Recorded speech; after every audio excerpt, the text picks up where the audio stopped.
Welcome to T24's production of Carmilla. During your stay, I must advise you heed the following content warnings. Violence, death, blood, homophobia, misogyny, classism, depictions of illness, religious themes, supernatural elements, loud noises, and mild sexual innuendo. Also, please turn off any mobile devices. Thank you, and if you dare, enjoy the show.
I must thank you, good doctor, for arriving here so swiftly, and at such an early hour. For you, old friend, you need not mention it. And of course, for our dear Laura too. Poor thing, still pale as a sheet. Now, you must tell me, how long have you been experiencing these night terrors? Night terrors? No, doctor, no, I mean, pardon me, but I am certain, that there truly was a visitor by my bedside last night. Oh, my dear. Yes, for a night terror such as this, it would certainly feel very real. However, I must insist that the night terror that has caused this has only come from a psychological kind of nature. Hypnagogia. A hallucinatory manifestation. It is often referred to as entering a borderland state. You've not heard of such a thing, have you? No, I haven't. But of course not. Needless to say, there's nothing out of the ordinary about it. The mind, between the states of dreaming and waking, well, it does all kinds of things. Plays all kinds of tricks upon us. Your confusion is understandable, my girl, but I must assure you, this intruder that has startled you has only come from one place. Your own mind. Oh. And so, if this is so very ordinary, doctor, then it is treatable. I do hope so. Oh, I mean, I don't see why not. I have a medicine to prescribe just for this very ailment. One that should...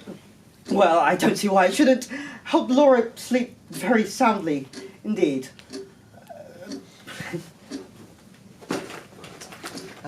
Just a drop of this, and oh, voila! All such pesky night terrors shall be kept at bay. Doctor, I thank you, but these, what you say, night terrors have so far only occurred but once.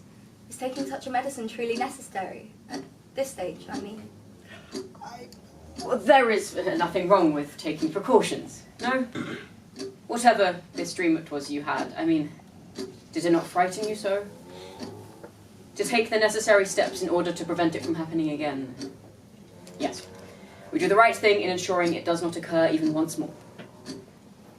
Right, your father is. Preventative measures at times like these, there's nothing wrong with being cautious. Surely, even as far out as here, word still travels. There have been a great number of young girls lately, not unlike Thank you, doctor, truly. But you need not speak of such things within these walls. Not in front of my Laura. Of course. Right you are again. Being this far out? Well, yes. There's no need to fret over such things. And with that, I do believe I can be on my way now. Should there be any development related to this or entirely separate, do not hesitate to write me again, my friend. The pleasure is always mine. Indeed, indeed. Again, you have my most sincere thanks, from myself and from my daughter.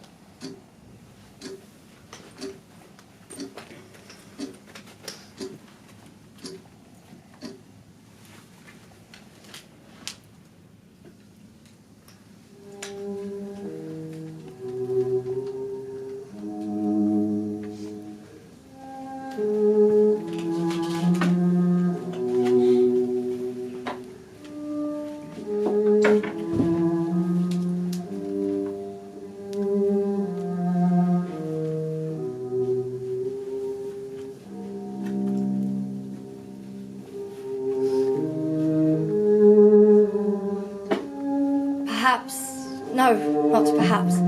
Dr. Silius must be right. As real as it seems, and as much as that feeling of when our eyes met, and when I felt her touch. As much as it clings to me, it's as he says, night terrors. What an awfully convincing trick of the mind. Father, my apologies, I've kept you waiting. I'm sorry, Miss Laura. Your father has sent me in his stead. He requires your presence in his office.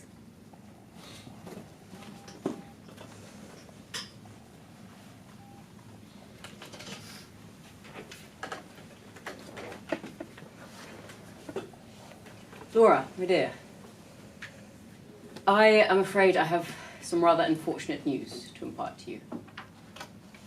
It is General Spielsdorf. He will not be joining us as soon as we had hoped.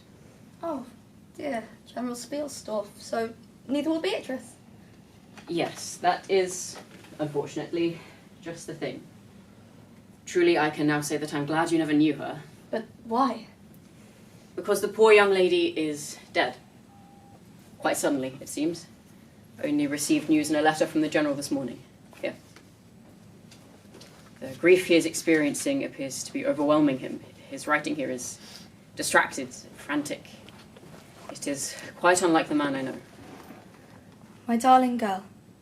I have lost my darling girl. The danger was right before my eyes, and yet I failed to see it. Now it is all too late. That fiend who betrayed our hospitality, who took advantage of my dear Beatrice's innocence. What a fool I have been. I am sorry, my Laura. It is an upsetting read. Allow me to... I thank God that when she died, she was still ignorant in all her sweet innocence. Now what comes next must fall to me. I declare that now I devote my remaining days to tracking down, to extinguishing a monster. As I write to you, I fear I still struggle to see the light. Pray for me, my friend. A terrible tragedy, as you can see. I know not what the fiend the General writes of is, but nonetheless, these events will certainly delay his arrival here.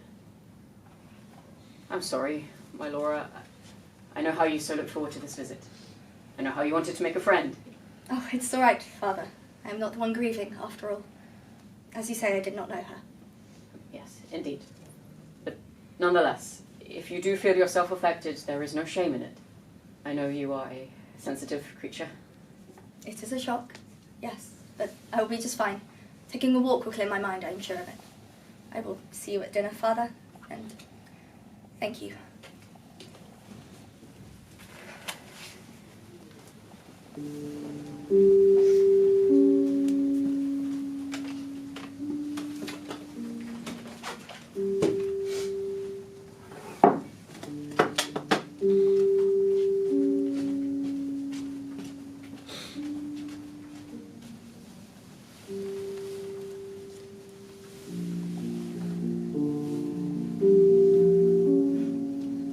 How selfish I must be. An honourable man is in the deepest depths of mourning, and yet I, who has never met the girl, mourns not her but a missed opportunity. We were never friends, but I presume we would have been. We never met at all, and yet... Oh, goodness.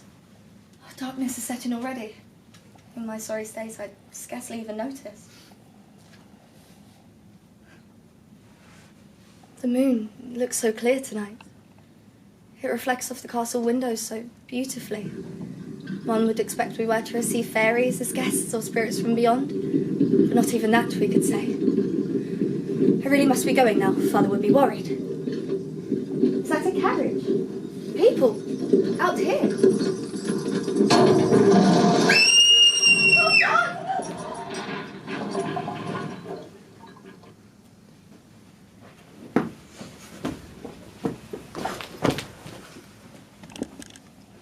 What a relief. She's clearly weak, but she lives. There is hope for her yet. How fortunate we are to now have crashed somewhere no one could find us. I must bless you, dear child.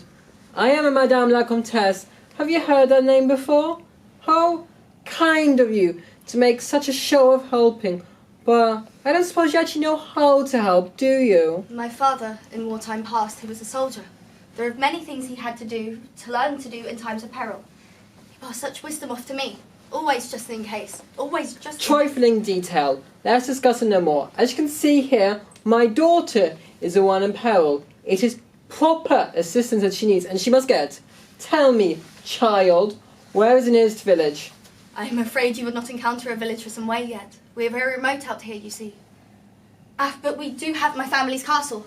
Or I mean the castle we reside in. My father is just... And you must do. Come, my child, come. Yes, hand me carry her, won't you? We have no time to waste. Laura! What is it? In a delirium she speaks nonsense. Now with haste.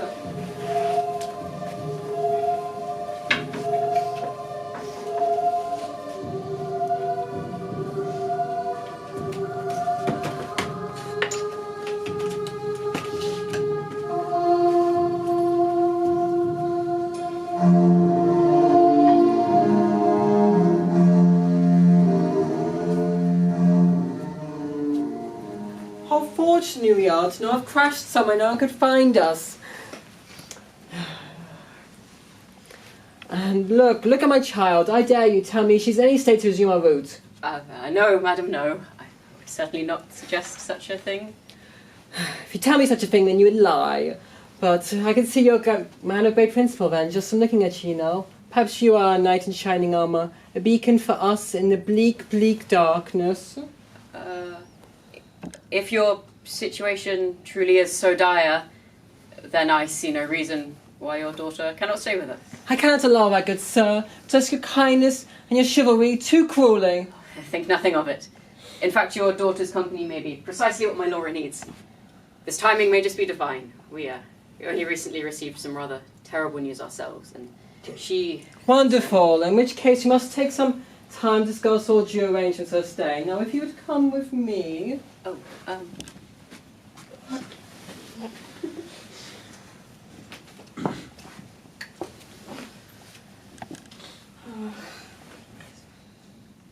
Where am I? What is this place? You're in Styria. This is my father's castle. Please, you needn't try to speak right now. You are not well. It's you! Excuse me? You're that pretty girl from my dream last night. I remember it with the same clarity as a true memory.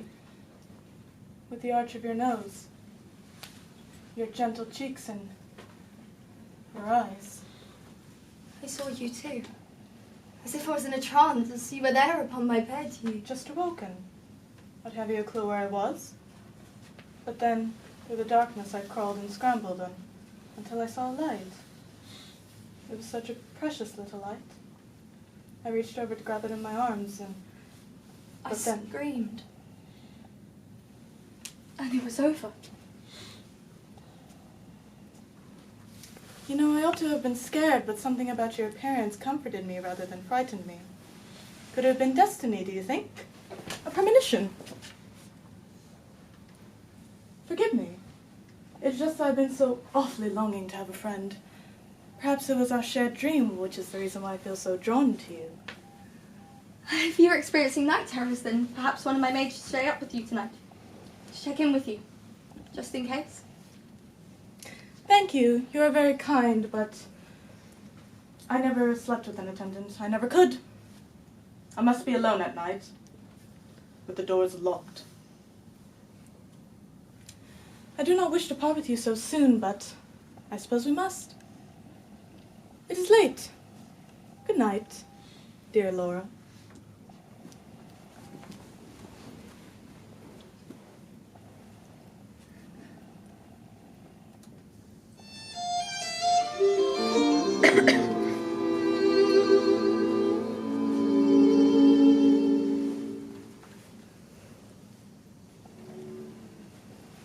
Mrs. Peregrine, Miss Matska.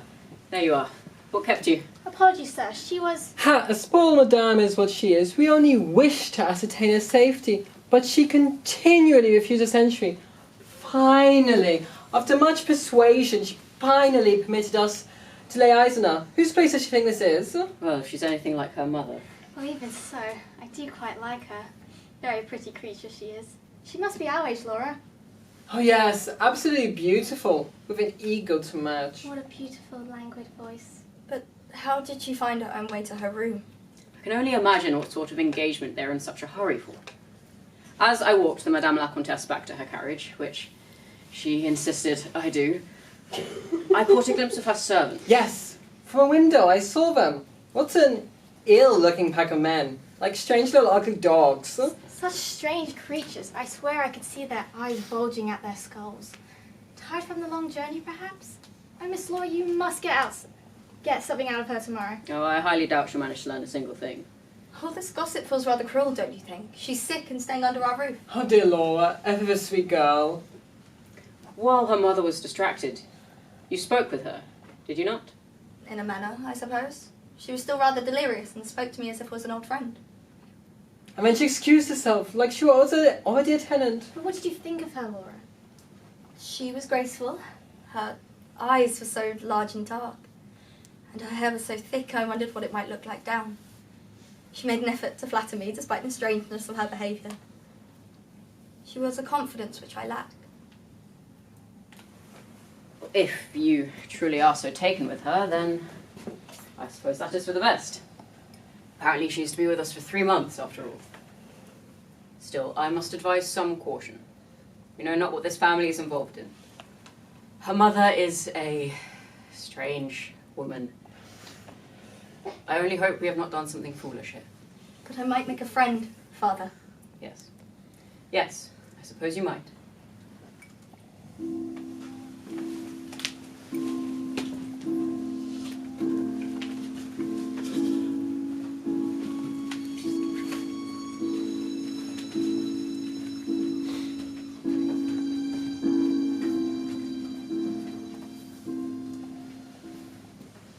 Are you certain it is not too soon to bring you out here? Aren't you unwell? You seem weaker than you did last night. Oh, don't be silly. I assure you I'm not sick. This is normal for me. I wish to explore the grounds and enjoy the privacy that they will give us. You want privacy? Well, yes. How else will two women gossip with just the staff hanging about? I mean, honestly. Anyway. I know not what to discuss. I've not spoken like this with a girl my own age before. Oh, well, then how about you start by saying something that you know about me? You have told me that your name is Carmilla, Yes. and your family is very ancient and noble, Yes. and your home lies in the direction of west. Yes. But where? Oh, well, that's my darling. I cannot tell you. So you wish to gossip, but insist on keeping secrets. Oh, dearest, your little heart is wounded. Think me not cruel for having to ascertain to the irresistible laws of my strengths and weaknesses. What more can you tell me then? Well, if your little heart is wounded, then my wild heart beats for you. But Laura, you must tell me something about yourself now. There is not very much to tell. Nonsense. Tell me something. Tell me anything. There is romance that can be found in even the littlest of details. Oh, goodness, that sound. There's a small church on these grounds, and when a song such as this plays, it means it's the day of a funeral. Camilla, Does that sound not utterly great of you? On the contrary, I find it to be quite a comfort, as any hymn aims to be. Camilla, what is the matter with you? You and them? You pierce my ears. Why must you assume that your traditions and mine are the same? Your forms wound me, and I hate funerals. They are a ridiculous fuss. You know you must die. Everyone must die. And believe me, you'll all be happier when you do. Happier? You cannot possibly Come, believe... Laura. We ought to return home.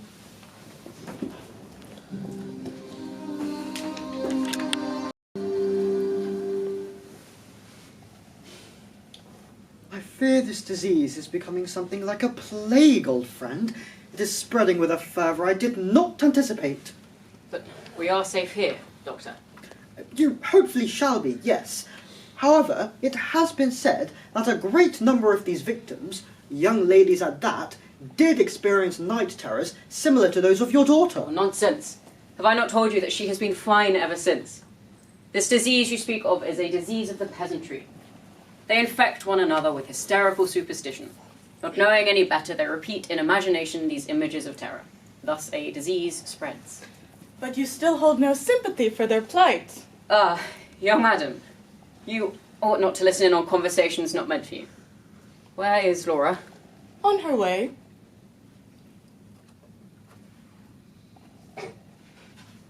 And you are? You may call me Dr. Hyselius, sweetheart. Your kindly host, Dr. Hyselius. No, Viscount Ruthven is right. Why? Why should I not be concerned with something that clearly involves me and Laura? Huh? Because it should not be your concern. We are in God's hands now. Nothing can happen without his permission. He is our faithful creator, and thus all will end well for those who love him. Such is the nature of this world. Creator. Nature. You speak of nature, but you fail to realize that this invading disease, too, is natural. All things proceed from nature. All things act and live the way that they do because they are natural. Oh, if Laura were to hear of the things you say behind her back, wouldn't that, too, be natural? Now, see here. Young girl, you know not what you speak. As your doctor, which I will be while you are here, I must advise that you listen to Viscount Ruthven. Doctors never did me any good. So you are ill. Laura. More ill than you ever were, my dear. For how long? A long time. But when it began, you were very young. I dare say, let us not speak more of it. You would not wound a friend? Well, young lady, matters of your health are in part the very reason I'm here today. Even if other doctors have not done you any good, shall we give this one at least one chance, Fine. Should it so please my kindly host.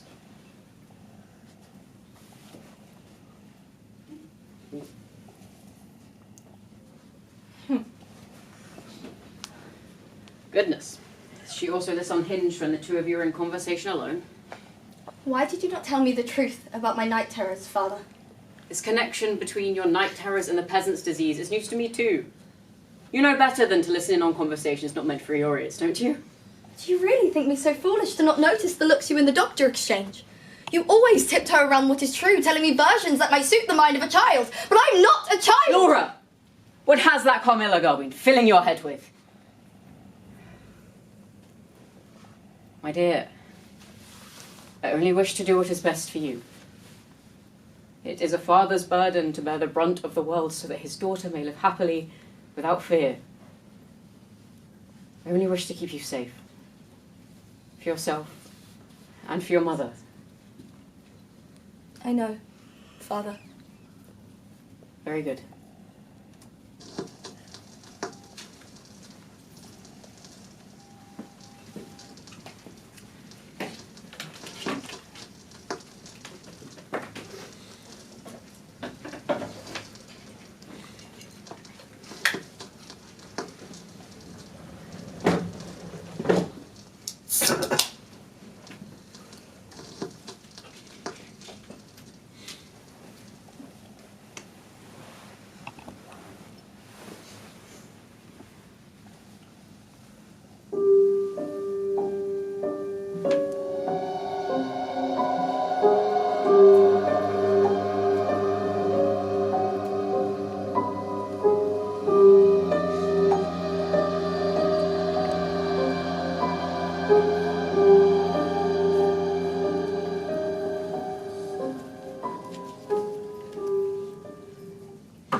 A bad dream, that's all. Oh, another one? Well, would you like me to stay with you, so that you may fall asleep again? But, Carmilla, if you've come to my room like this, then you must have had something to tell me. Oh, yes, I suppose. It's just that you've been so heavily occupying my mind that I thought I might come and visit you. So I did. What is it? Did that upset you? Your moods confuse me. Confuse you? Well, then ask me about it, my dear. I do not aim to confuse you. You curse at me, then swear you wish to defend me. You hide from me, then come to my aid. Which of these is the truth I ought to trust in, Carmilla? The melancholy you? The adoring you? I know not what to do with these feelings. Come sit with me, Laura. Sit beside me. Sit close. Hold my hand. Press it hard. Hard. Harder. There. You see? What you ought to trust in is what is right in front of you. The coldness of my hands that you feel in your own. The coldness like mine needs the warmth of your life, Laura. You and I are one. I live in you, and I die in you. Who is it that sent you here? I cannot conceive of it. Has a boyish lover who has watched me from afar sent you in his stead? I don't know myself when you look at me and talk this way. Laura, are you afraid? I don't. Are you afraid to die? Yes. Yes, isn't everyone? But to die as lovers may. To die together, so that they may live together. For girls are only caterpillars while they live in this world. But then, by the end of it, when summer comes, they might become butterflies. There's, of course, the middle stage, the stage of transformation, of grubs, of larvae. Carmilla, what is this? You swore you do not aim to confuse me, but I don't understand a word that you say. I see. So it is not yet your time. Very well. Do not concern yourself with my well-being. Rather, what of your own? What did your father say to you after I left? I would like to go back to sleep by myself without you here. Fine, if that's truly what you wish.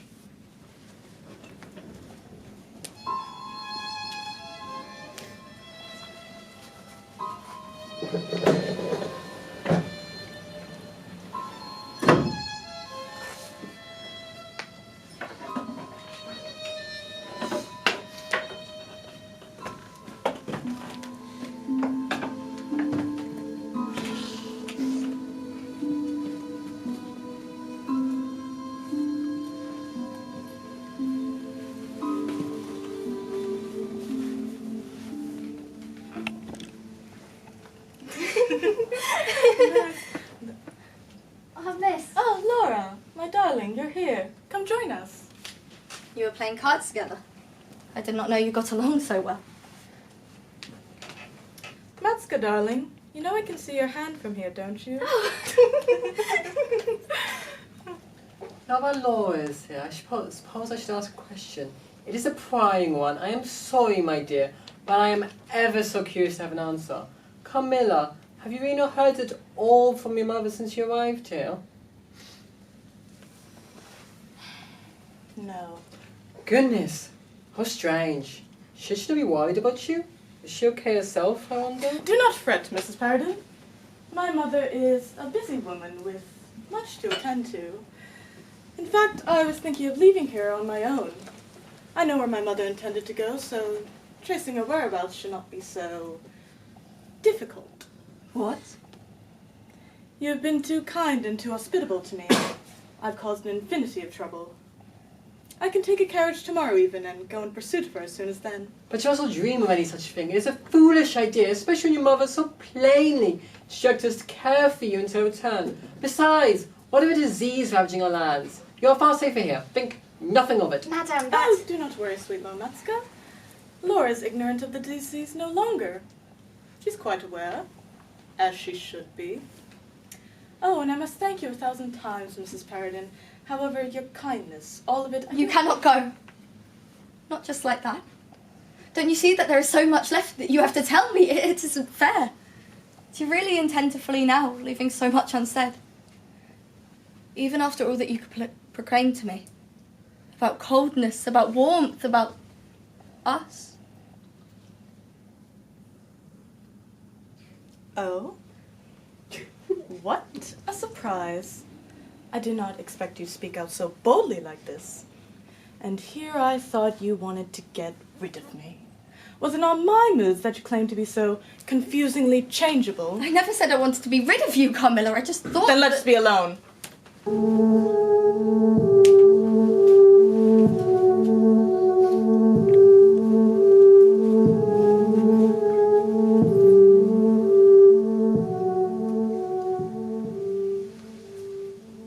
So have you thought about it then? About what I said? Thought about it. It's not left my mind even once. But not because I understand what you meant by it any better. I made you feel unwanted, Carmilla. But I didn't. I have never had a friend in this world before now. Before you. I don't know how to behave myself around such affections.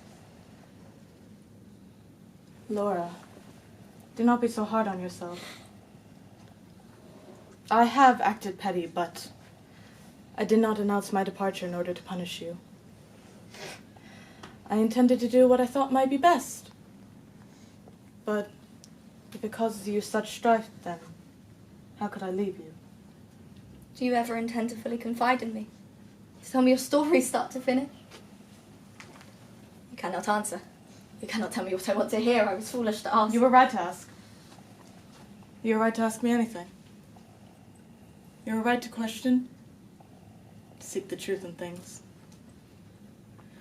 Despite how dear you are to me, Laura, I cannot tell my story just yet. Not even to you. I'm under vows I cannot break. But one day you will know everything. For better or for worse. One day? Do you promise? It is inevitable, my dearest. Should we go outside? I hate card games. The moon is still high in the sky yet. I'd like to look at it with you.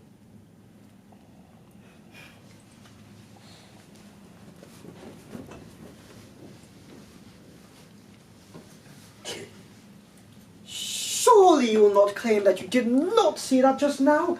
The manner in which your staff left at the snap of her fingers, so unnatural. Or do you still sneer at my theories, dismissing it under the realm of, what is it you called it, hippogriffs and dragons? I cannot deny what occurred in front of the two of us. 2 witnesses, and a third, should Laura be questioned. Still, I cannot help but wish to look for an answer less absurd. Laura, though, she went with her, is she? Your daughter is safe. She's charmed, yes, but not so irreversibly. These cases I have seen, Laura's is different to them. This is not following the usual trajectory. I do not know what to say. This is all rather hard to believe, you must understand. Why do you not look for an answer to this within your realms of science first? Even to science, life and death are still mysterious states, old friend. We know little yet of the resources of either.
Christmas yew tree outside Carmilla's window. It's haunted.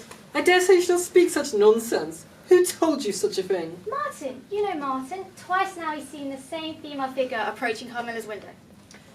Ha! Martin, is it? You should not take that fool so seriously. Have either of you seen Carmilla about? Carmilla? She ought to be in her room. No. Where else would she be? She never gets up during social hours of the day.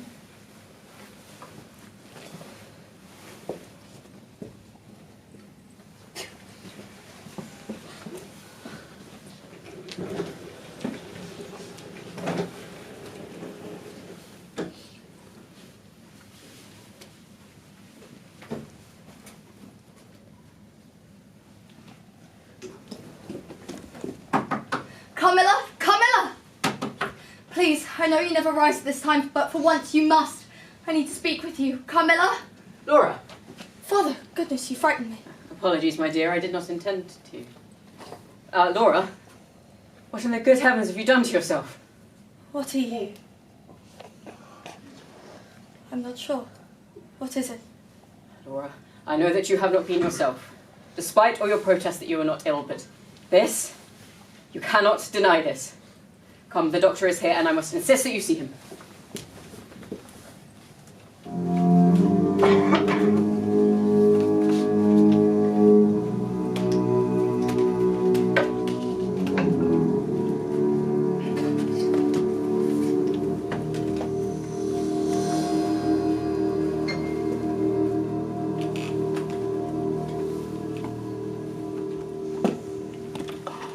Laura dear, I'm most glad to see you. How are you faring? I do hope you will find a way to explain this, Doctor. Laura, go. Let the man attend to you. And I must insist that you be honest with him. Totally transparent.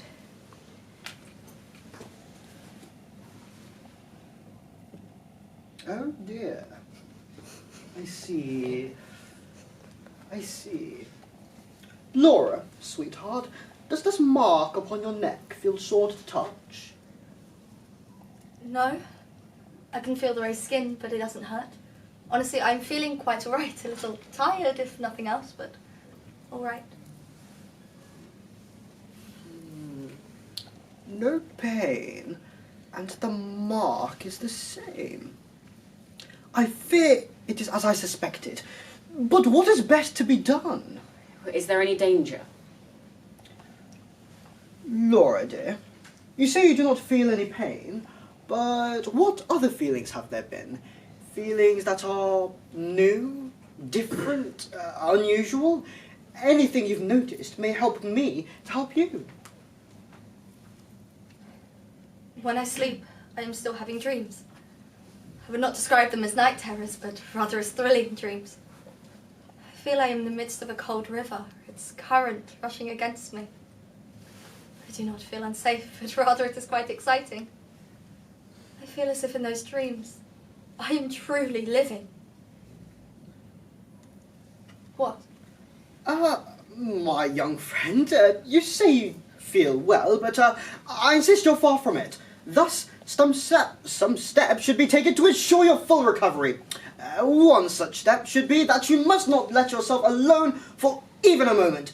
Do you understand? But, Father! It is as he says. We must do as he says. And not just him. I have news that General Spilsdorf shall be joining us after all. He says he brings with him an urgent matter. News of Beatrice. He tells us... He tells us what? Father, what? All in good time, dear. For now, it would be best for you to get some rest. All in good time. All in good time. She was right, wasn't she? When will either of you choose to speak to me plainly? Laura! I will be in my room, should you need me.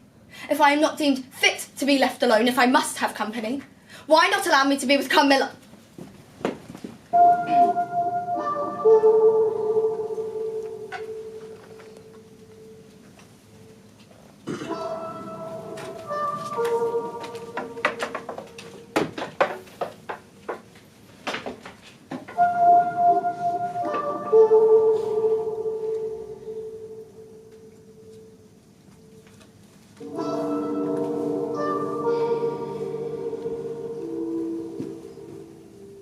You're here. to house arrest. How rather daring you've become. You heard about that? Oh, of course you have. Though I doubt that you do anything about it. I just don't get it. If only they tell me in what way I am actually unwell so that I might understand it, I would have no trouble following the doctor's orders. Well, it might be right to keep you away from me, you know. I mean, if you were to find out the full truth about me, my Laura, I dare say you might think me very cruel and selfish. But love is selfish, though, isn't it? The more ardent, the more selfish.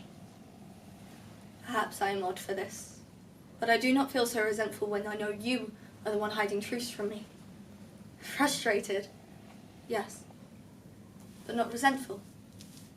Maybe it's because you can at least admit to it, because you insist on how you wish you could tell me more. Maybe I'm a fool. Well, the truth will always reveal itself eventually.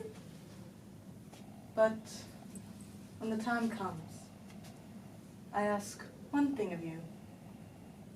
You must come to me, loving me, to death. Or else hate me, and still come to me, and hating me through death and after. There's no indifference in my apathetic nature. You would not be yourself if you were not speaking such wild nonsense. Must both love and hate end so dramatically? Oh, I can only speak from what I know. So tell me, Laura, have you ever been to a ball? Now that's a subject change. No, Carmilla, I have not. I presume you must have. What are they like? How charming they must be. Oh, I almost forget now. It was years ago. You were not so old. Your first ball can hardly be forgotten yet. I said almost, didn't I? With enough effort, I could remember it all. Although, something soon occurred after that rather disrupted the picture of my memory. I was almost assassinated in my bed, wounded. Here, I've not been the same since. You were nearly killed. Oh, yes. And it was a cruel love, a strange love. That would have cost me my life. But love will have its sacrifices. But there are no sacrifices without blood. But well, I've said more than I'd intended. You really do look beautiful under the moonlight, Laura. Laura? Laura!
You know, you have quite the talent for this. Me? No, I'm just a novice. You only say that to flatter me. Oh, not at all. Rhythm is an innate gift. Many here well versed in all the right movements resemble that of bumbling turkeys to me. You, on the other hand, are very beautiful. Oh my! Stop that! You cannot say such things whilst hiding your own face beneath that. There. Is that better? I do not mind showing my appearance to you. My mother is an acquaintance of your father's. Truly? Yes. My name is Malaka. Have you heard of me? Malaka? No. I cannot say that you've ever been mentioned to me before. Oh, what a shame. In that case, we must make up for lost time. Lost time. Yes. What I mean to say is, we must get to know each other better. I want to know more about you. Why you came to this masquerade unmasked. If this beautiful gown is truly to your taste. I dare say I was quite impressed at first sight. And I should like to get to know you better as well. I mean, where on earth do you get such boldness from? All in due time, my dear.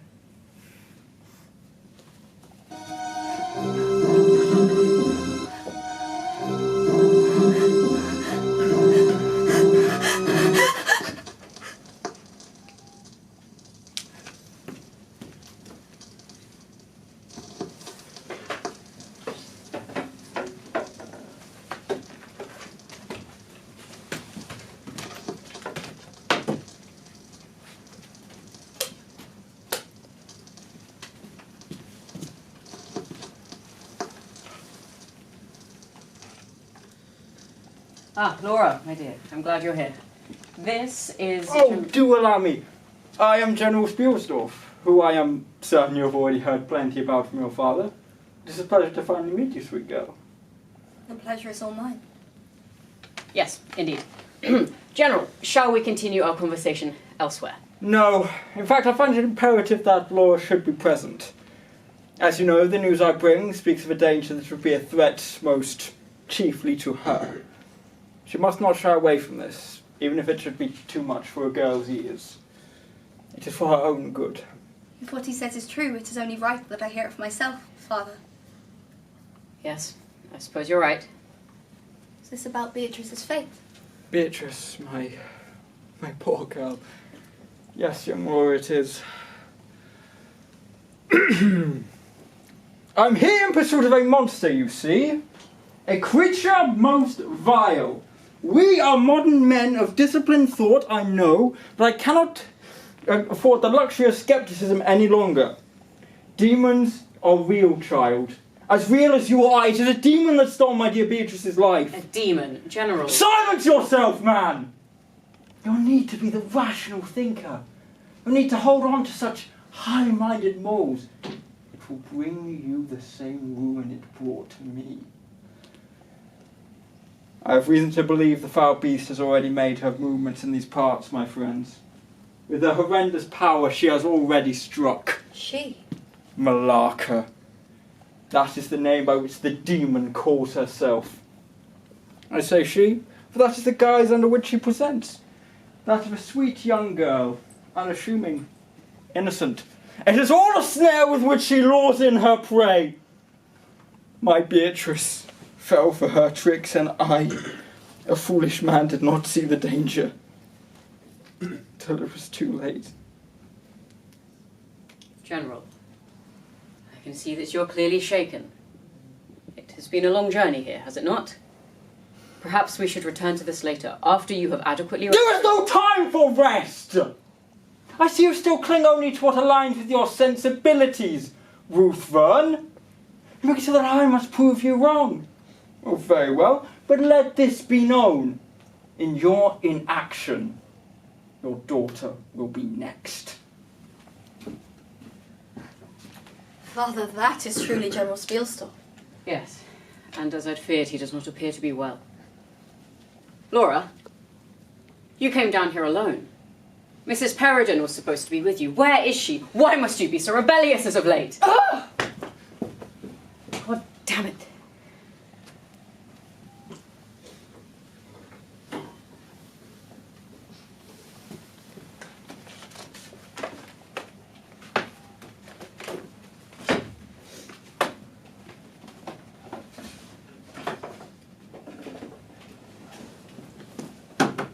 Carmilla! Why won't you just answer me? Carmilla! Oh, perhaps it's Malaka that you truly answer to, is that it? Oh, Malaka, it's me, a silly maiden who doesn't know any better and will hang on to every word you say. Come out and deceive me, why don't you? Come on out! Master. Miss Laura, I'm so sorry, I must be Where's away. Carmilla? I'm not sure. She's no longer in her room. Now, please, if you excuse... Miss Laura, I'm so sorry, I must be away. I'm not sure. She's no longer in her room. Now, please, if you excuse... Where's Carmilla? I'm not sure. She's no longer in her room. Now, please, if you excuse...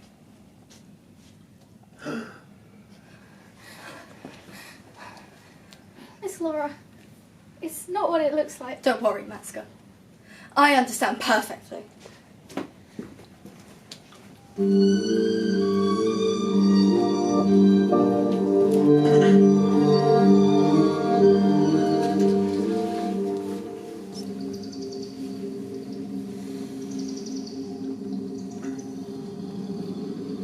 I fail to see how this is necessary, gentlemen. It is necessary precisely because you failed to see. Oh, please, Ruthen, I do believe the good general may be right. His testimony aligns rather uncannily with with our own findings, I should say. We have already witnessed things that we cannot explain. When the realm of our own understanding has been sufficiently tested, then even the most scientific mind must begin to look elsewhere. I have tried to tell you this. Precisely, Doctor. See? That is how you reason like an educated man. My apologies, General. For I mean no offence. You know that I respect your intellect. I only hope to provide some further proof for my own eyes. That is all. And tonight will not disappoint, for after all, we approach where the ancient Karnstein family were buried. A family ancient and extinct to time, yes! I have heard of them. They once ruled over this region before their dynasty fell into ruin. Tonight we will visit that family, my friends. By God's blessing, I hope to enact pious sacrilege. We will relieve our earth of certain monsters and enable honest people to sleep within their beds without the threat of unholy murder. Have you gone mad? You intend to exhume their graves! General, I cannot abide by this. What if you had seen what I had seen? If you had lost what I have lost, my Beatrice is dead. You cannot even imagine it, can you? Can you? My friend, at the news of her passing, I was more grieved and shocked than you could possibly know. I know how dearly this must have been a blow to you, but this... Gentlemen! We are not far now from the ruins. Since we have come all this way, we may as well complete the journey. We will decide upon what to do once there. Laura, what the heavens are you doing here? I followed you, Father. I cannot just sit by idly. This is no place at all for a young lady. On the contrary, she may be exactly what we need. General! The demon may show itself of her own accord due to your child's presence. With our protection, she will be safe. I swear it. Doctor, surely you must wish to intervene. Laura is your patient. Under normal circumstances, I would, but Laura is not suffering from the usual malady. Sometimes, in order to defeat evil, you must face it head on. You heard them, Father. Let's go.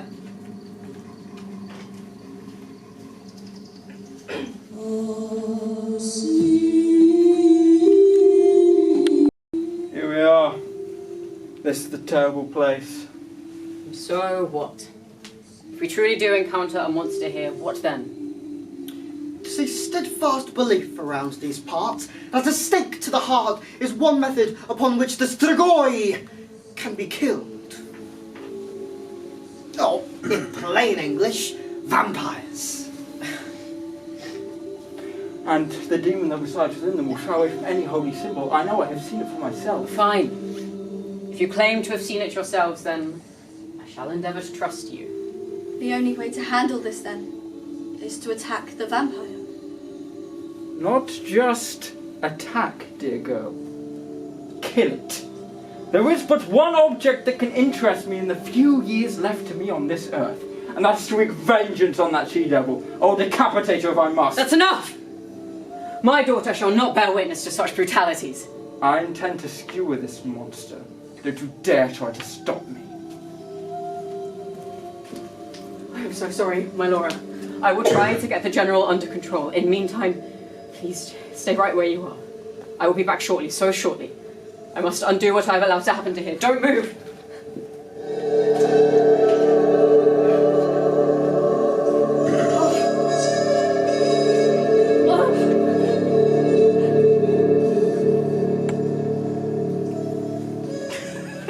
I cannot believe it. I cannot believe Father said yes. Oh, yes. He seemed awfully thrilled for you to have acquired such a delightful companion. I've been so lonely, you know. How do you manage it? The years that just stretch on and on. Forgive me. It was a very forward question. I manage it with great difficulty. Although, it is time spent with those like you that make it worth the while.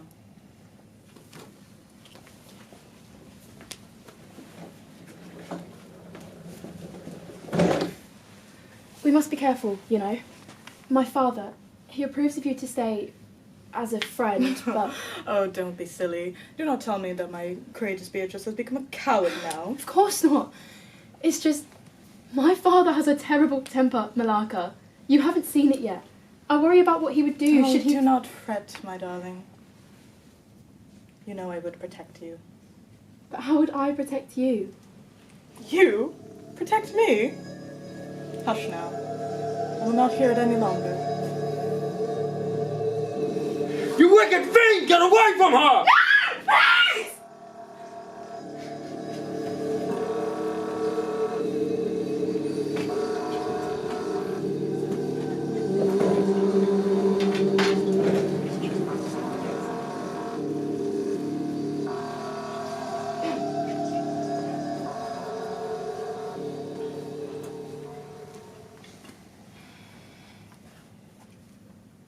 Laura? My Laura! It's you. Well, of course it's me. What has come over you? You look like you've seen the manner of a spectre.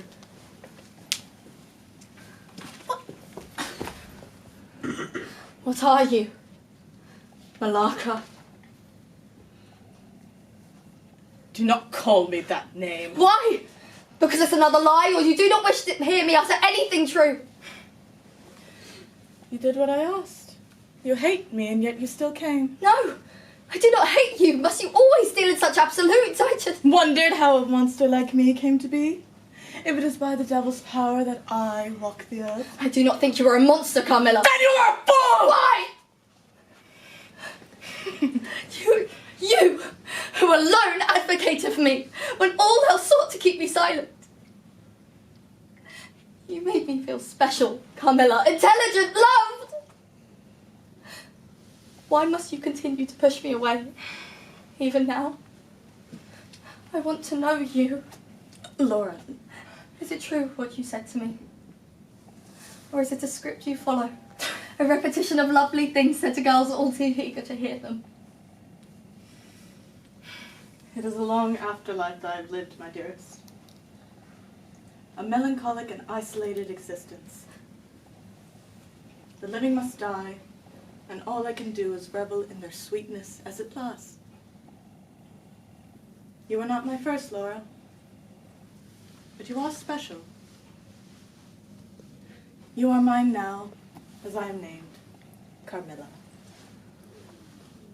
You know, my darling, that I would take you without a moment's hesitation.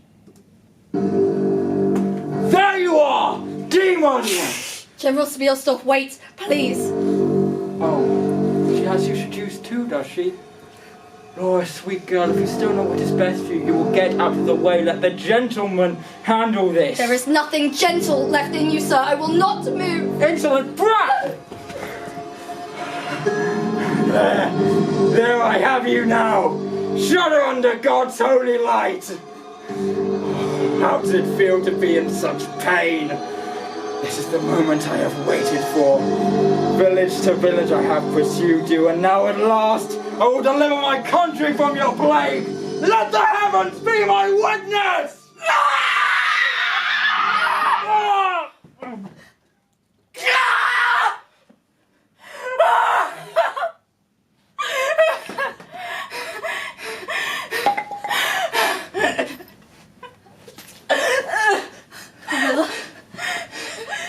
Camilla.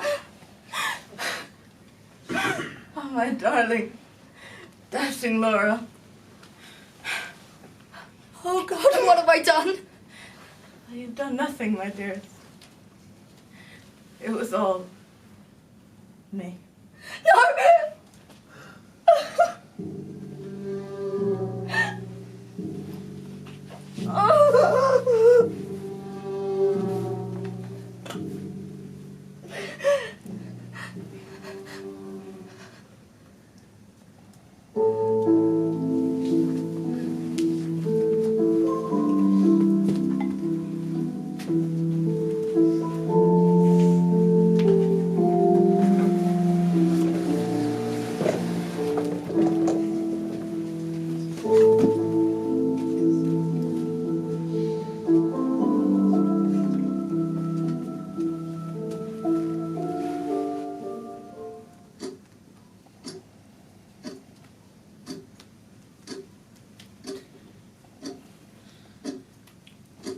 Laura, dear, how are your night terrors?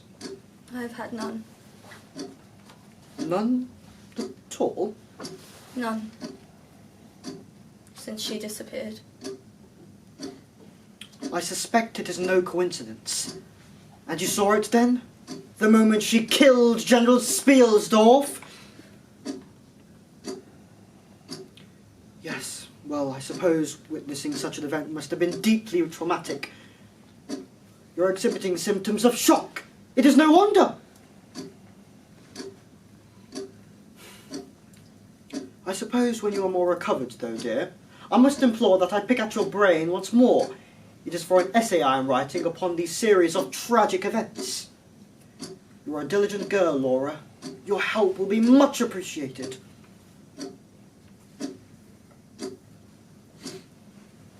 An essay on a subject like that?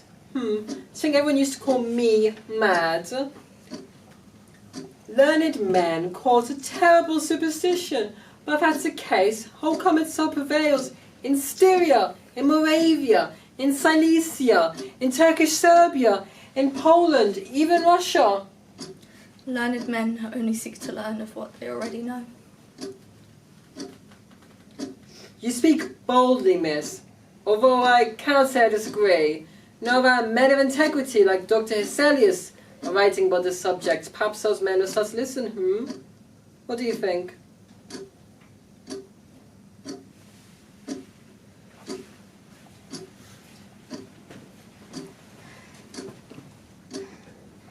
They found evidence that she was a vampire, Miss Laura.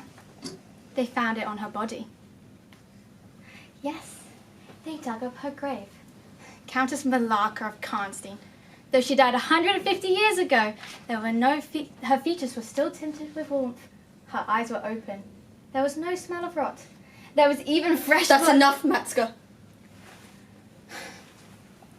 It was only a distraction for her, you know. A lowly, scullery maid like me would never do. She preferred prettier things, grander things. I imagine she was thinking of you when they drove the stake through. I said that's enough!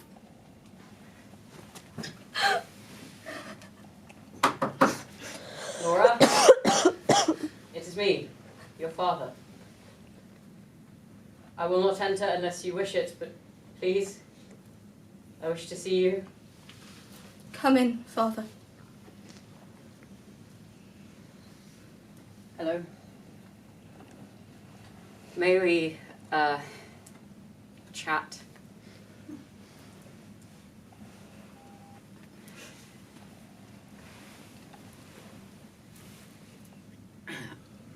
I know it may take you some time to forgive me, I mean. But still, I wish for you to know that I am sorry. I see more of your mother in you each day, you know? She was a shy woman, but with a will so strong I fear not even hellfire could have eroded it. That's why she married me. A viscount with only a crumbling castle to his name. As she knew something was right, she stood by it. Carmilla, you had decided it was right to stand by her, hadn't you? She didn't kill General Spielsdorf. You need not say it aloud, my girl.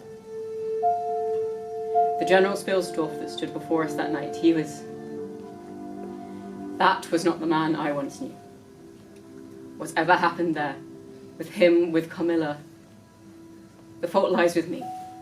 I am to blame. I promised your mother I would protect you, keep you safe, and... Oh, Thank you, father, what on earth for? for believing me. I should have done it a lot sooner.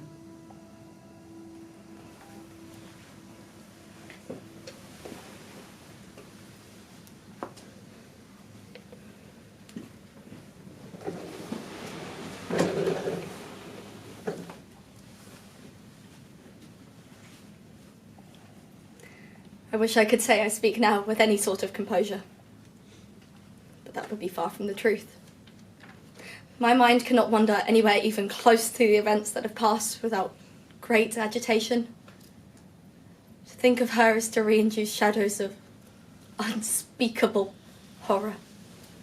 The horror left behind when things are tragically left unspoken, that make continued solitude unbearable. Dr. Asilius insists that I write to him, all for the sake of documentation. He is tireless in expressing his earnest desire to hear my story. Even so, I am unsure of how to answer his questions. What do I know of a vampire? It is precisely that I don't know. She had intended to tell me, eventually, of her origins, of her sins. But she never did. I just meant to guess at it then. If it is true that she loved me, or if there is such a thing as hunger so passionate that it resembled love. Father plans to take me on a trip away, somewhere warm, to Italy, perhaps. To take me far away from this place and its memories. However, I am not convinced that distance will dim the shadows that follow me.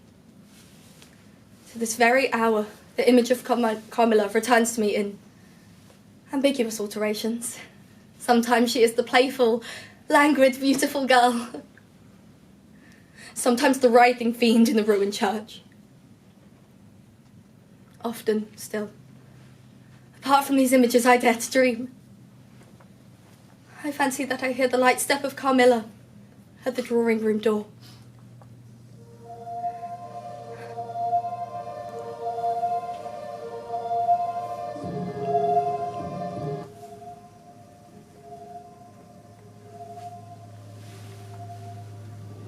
I live in your warm life, Laura, and you will die sweetly die into mine.